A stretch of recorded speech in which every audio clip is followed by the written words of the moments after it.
fun theory. आइए बच्चों, आज हम मिलते हैं बे के खानदान से। प्यारे बच्चों, बे के खानदान में 5 भाई हैं। आइए इनसे मुलाकात करते हैं।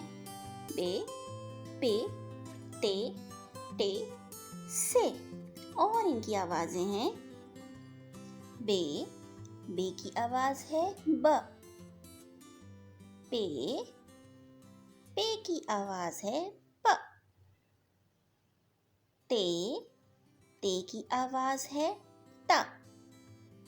टे, टे की आवाज है ट। से की आवाज है सा। आइए अब हम इनके ज़ख़ीरा अल्फाज से मुलाकात करते हैं। ब, बारिश। ब, बारिश। ब, बतख। ब, बतख। ब, बच्चा। ब, बच्चा। ब के नीचे एक है नुक्ता। प, पंखा। प, पंखा। प, पलंग। प, पलंग। प, पत्ते। प, पत्ते। प के नीचे 3 है नुक्ते। त, तरबूज। त, तरबूज।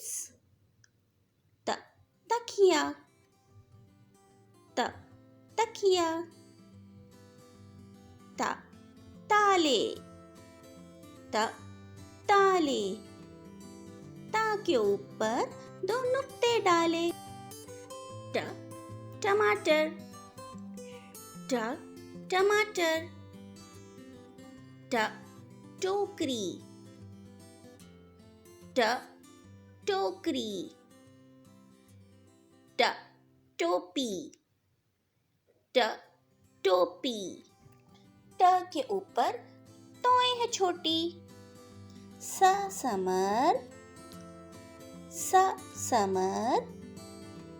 स, साबित। स, साबित। सा के ऊपर 3 नुक्ते साकित। उम्मीद है आपको मेरी वीडियो बहुत पसंद आई होगी। मेरे चैनल को सब्सक्राइब कीजिए। अल्लाह हाफिज़।